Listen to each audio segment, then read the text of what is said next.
Hello everyone, welcome to my YouTube channel. हमारे oesophagus और pharynx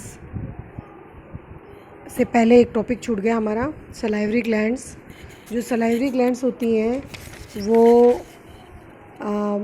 जो ह्यूमन बीइंग होती है उसकी जो सलाइवा होता है उसके अंदर टाइलिन नाम का एक एंजाइम पाया जाता है और इसमें 4 टाइप की जो ग्लैंड्स होती हैं वो पाई जाती हैं। सलाइवरी ग्लैंड्स 4 टाइप की होती हैं ह्यूमन बीइंग के अंदर। कौन कौन सी होती हैं? एक होती है सबलिंगुअल ग्लैंड, एक होती है कौन सी? सब लिंगुअल ग्लैंड। फर्स्ट होती है सबलिंगुअल ग्लैंड। ये जो सबलिंगुअल ग्लैंड होती है ये जीभ जो होती है, हमारी टंग जो होती है उसके नीचे होती है। और ये जो सबलिंगुअल ग्लैंड होती है इसके नीचे एक ट्यूब लाइक स्ट्रक्चर होती है जिसको हम क्या बोलते हैं? रिविनस ट्यूब या डक्ट। क्या बोलते हैं उसको? Rivinus duct. Okay, next second होती है जाइगोमेटिक ग्लैंड। कौन सी होती है? Zygomatic gland. ये जो जाइगोमेटिक ग्लैंड होती है ये आइज़ के जस्ट नीचे होती है। कहाँ होती है? Below the eyes. कहाँ होती है? बिलो द आइज़ होती हैं। और नेक्स्ट इसके बाद जो ग्लैंड आती है वो आती है आपकी पैरोटिड ग्लैंड। कौन सी? Parotid gland. ठीक है, ये जो पैरोटिड ग्लैंड होती है ये हमारे ईयर के आसपास, जो हमारे ईयर्स होते हैं उनके आसपास सबसे लॉन्गेस्ट, सबसे बिग बोलो, लॉन्गेस्ट बोलो, लॉन्गेस्ट सलाइवरी ग्लैंड होती है। ओके, और ये जो होती है सलाइवरी ग्लैंड इसमें भी एक डक्ट पाई जाती है। कौन सी डक्ट होती है वो? स्टेंशन डक्ट्स। कौन सी होती है? स्टेंशंस डक्ट। ओके, और फोर्थ लास्ट जो होती है वो होती है सब मैक्सिलरी ग्लैंड। ये जो सब मैक्सिलरी ग्लैंड होती है ये जो हमारा निचला जो होता है, लोअर जो होता है वहाँ पर उसके एंगल पे प्रेजेंट होती है। और इसकी जो डक्ट होती है उनको वाटरन डक्ट्स भी बोलते हैं। और पैरोटिड जो ग्लैंड्स होती हैं वो टाइलिन जो एंजाइम होता है उसको सिक्रीट करने का काम करती हैं। और इन्हीं की वजह से जो ये पैरोटिड ग्लैंड्स होती हैं इन्हीं की वजह से मम्प्स की प्रॉब्लम होती है। किसकी प्रॉब्लम होती है? मम्प्स। ओके, मम्प्स को हिंदी में बोलते हैं गलसुआ, यानी गले के अंदर जो सूजन आ जाती है ना वो। ओके, नेक्स्ट फेरिंग्स हमने पढ़ लिया था और ईसोफेगस भी हमारा हो चुका था। Next is stomach.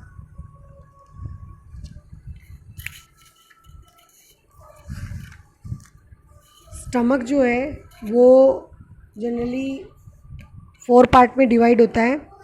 First part होता है हमारा कार्डिक रीजन, सेकंड पार्ट होता है हमारा बॉडी ऑफ स्टमक, और थर्ड पार्ट होता है फंडिक पार्ट, और फोर्थ पार्ट होता है हमारा पाइलोरिक। वैसे आप लोगों की बुक्स में जो दे रखा है वो सिर्फ 3 पार्ट्स दे रखे हैं। कौन कौन से? कार्डिक, बॉडी और fundus. Cardiac, body and pyloric. यही 3 पार्ट्स दे रखे हैं जिनके बारे में आपके इसमें बुक में दिया हुआ है। नेक्स्ट, जो हमारा स्टमक होता है उसकी जो दीवारें होती हैं, जो वॉल्स होती हैं उसके अंदर लगभग 3.5 करोड़ क्या होती हैं, गैस्ट्रिक ग्लैंड्स होती हैं। जो स्टमक होता है उसके अंदर 3.5 करोड़ गैस्ट्रिक ग्लैंड प्रेजेंट होती हैं उसकी वॉल्स पे। कहाँ पर? उसकी वॉल्स के ऊपर। ओके। हमारा जो स्टमक होता है उसके अंदर डिफरेंट डिफरेंट टाइप की सेल्स होती हैं जो क्या करती हैं, ये जो गैस्ट्रिक जूस होते हैं इनको सीक्रेट करने का काम करती हैं। तो स्टमक के अंदर 3 टाइप के गैस्ट्रिक जूस सीक्रेट होते हैं, HCl, म्यूकस और गैस्ट्रिक एंजाइम। अब ये कौन कौन सी सेल्स के थ्रू सीक्रेट होते हैं वो देख लेना। जो म्यूकस है उसको म्यूकस नेक सेल, म्यूकस नेक सेल जो होती हैं वो इसको सीक्रेट करने का काम करती हैं। और जो हाइड्रोक्लोरिक एसिड HCl जो होता है इसको पेरिएंटल और ऑक्जेंटिक सेल जो होती हैं, ऑक्जेंटिक और पेरिएंटल सेल, ये जो सेल्स होती हैं ये HCl का सिक्रीशन करती हैं। ओके।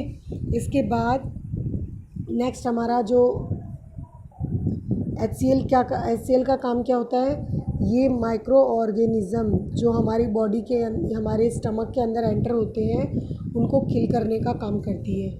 म्यूकस का काम क्या है, ये हमारे स्टमक की इनर लिनिंग को प्रोटेक्शन देती है। किससे? HCl से। यानी जैसे ही हमने फूड खाया वो हमारे स्टमक में आया, और जैसे ही वो स्टमक में आया तो क्या करेगा, वो हमारे स्टमक को नुकसान करेगा। और इस नुकसान से बचाने के लिए हमारी जो म्यूकस नेक सेल होती हैं वो क्या करती हैं, म्यूकस सीक्रेट करती हैं। इसके बाद गैस्ट्रिक एंजाइम जो होता है वो प्रोटीन को पेप्सिन की प्रेजेंस में स्मॉल प्रोटीन में कन्वर्ट करने का काम करता है। यानी जो प्रोटीन हमारी बॉडी स्टमक में पहुंचता है वो पेप्सिन की प्रेजेंस में किस में कन्वर्ट हो जाता है, स्मॉल प्रोटीन्स में। इसके बाद नेक्स्ट ये स्टमक की हमारी स्ट्रक्चर है, देख लीजिए इसको। फर्स्ट अपर स्टमक का जो अपर पार्ट होता है वो ईसोफेगस में खुलता है, और जो लोअर पार्ट होता है स्टमक का वो खुलता है, जो स्मॉल इंटेस्टाइन का फर्स्ट पार्ट होता है ड्यूडिनम, उसमें ये खुलता है। ओके। नेक्स्ट इसका स्टमक का सबसे ऊपरी पार्ट जो होता है वो कहलाता है इसका कार्डिक पार्ट। कौन सा पार्ट कहलाता है? कार्डिक या कार्डिया। ओके। नेक्स्ट जो इसका लोअर जो ड्यूडिनम के पास वाला पार्ट होता है वो कहलाता है पाइलोरस। इसके बाद जो ये बीच का पार्ट जो बच गया आपका, ये पार्ट कहलाता है इस स्टमक की बॉडी, या इसको हम फंडस भी बोलते हैं। ओके। अब जैसे कार्डिया जो पार्ट है इसके अंदर जो स्फिंक्टर प्रेजेंट होगा उसको हम बोलेंगे कार्डिक स्फिंक्टर, और पाइलोरस पार्ट जो है इसके अंदर जो स्फिंक्टर प्रेजेंट होगा उसको पाइलोरिक स्फिंक्टर बोला जाएगा। ओके। स्फिंक्टर क्या होते हैं? स्फिंक्टर एक ऐसी स्ट्रक्चर होती है जो हमारी बॉडी में, ये जो स्फिंक्टर होता है कार्डिक स्फिंक्टर, ये ईसोफेगस में भोजन को वापस जाने से रोकता है, और जो पाइलोरिक स्फिंक्टर होता है ये ड्यूडिनम में गए हुए भोजन को या ड्यूडिनम में गए हुए फूड को वापस से स्टमक में आने से रोकने का काम करता है। Okay. Now the process of digestion start in the stomach. जो डाइजेशन की प्रोसेस होती है वो सबसे पहले कहाँ स्टार्ट होती है? स्टमक के अंदर स्टार्ट होती है। ठीक है। इसके बाद जो काइम है, काइम क्या होता है? जैसे ही इस स्टमक के अंदर फूड पहुंचा, इसको HCl ने क्या किया, छोटे छोटे पार्ट में तोड़ना स्टार्ट कर दिया, और ये छोटा छोटा जो पार्ट होता है ये क्या होता है, छोटी छोटी बाउल्स की फॉर्म में, छोटी छोटी गोलियों की फॉर्म में पाइलोरिक जो स्फिंक्टर होता है उसके थ्रू ड्यूडिनम में आता है, और इसी को हम छोटी छोटी बाउल्स को क्या बोलते हैं? काइम। ये कम्प्लीटली डाइजेस्ट फूड नहीं होता है, ये पार्शियली डाइजेस्ट फूड होता है, यानी अपचित भोजन होता है, जो क्या होता है काइम की फॉर्म में ड्यूडिनम में आता है। नेक्स्ट पार्ट्स ऑफ स्टमक, ये मैं आपको बता चुकी हूँ, फिर से देख लीजिए एक बार। कार्डियक पोर्शन, स्टमक का कौन सा पार्ट है ये, सॉरी इसकी स्पेलिंग थोड़ी सही कर लेना, कार्डियक पोर्शन। तो ये ईसोफेगस इसके अंदर एंटर होती है।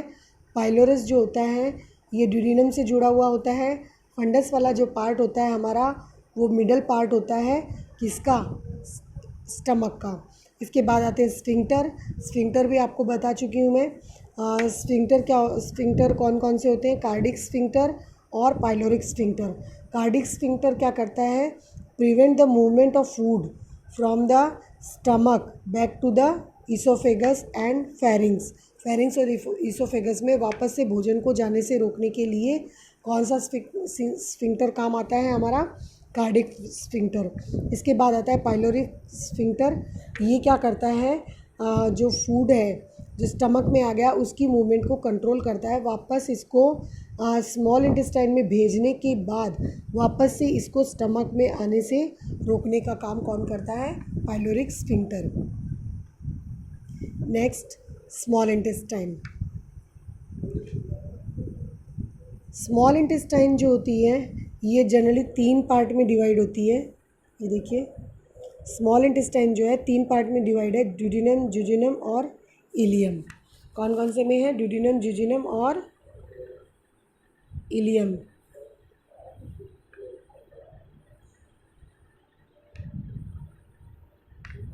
Okay, ilium. तो जो ड्यूडिनम वाला पार्ट होता है ये सबसे छोटा पार्ट होता है स्मॉल इंटेस्टाइन का और ये स्टमक से जुड़ा हुआ होता है और यहाँ पर एब्जॉर्प्शन स्टार्ट हो जाता है और सबसे पहले काइम यहीं पर आता है, यानी जो पार्शियली डाइजेस्ट फूड था वो यहीं पर एंटर करता है। Okay, next jejunum. ये सेंट्रल पार्ट होता है और जो डाइटरी जूसेस होते हैं वो यहाँ पर डाइजेस्ट होते हैं, यानी कि जो पचित आहार रस होता है उसको एब्जॉर्ब करना या फिर उसको एब्जॉर्ब करने का काम यहाँ पर होता है। और एब्जॉर्प्शन जो होता है यहाँ पर एंट्रोसाइट सेल्स के थ्रू होता है, यानी अगर यहाँ पूछा जाए कि जुजुनम में कौन सी सेल्स होती हैं जो एब्जॉर्प्शन का काम करती हैं, तो एंट्रोसाइट सेल्स जो होती हैं वो जो एब्जॉर्प्शन का काम करती हैं। नेक्स्ट जो इलियम है, इसके अंदर ये जो इलियम है ये टर्मिनल पॉइंट होता है स्मॉल इंटेस्टाइन का और यहाँ पर जो भी न्यूट्रिएंट्स होते हैं जो अब ड्यूडिनम और जेजुनम में नहीं एब्जॉर्ब हुए उनको एब्जॉर्ब कहाँ किया जाता है, इलियम में। ठीक है, और इसलिए ये एंड पार्ट होता है और ये सबसे छोटा पार्ट होता है स्मॉल इंटेस्टाइन का। स्मॉल इंटेस्टाइन में एक स्पेशल स्ट्रक्चर पाई जाती है जो इसको लार्ज इंटेस्टाइन से अलग करती है, वो है इसके अंदर प्रेजेंट विलाई।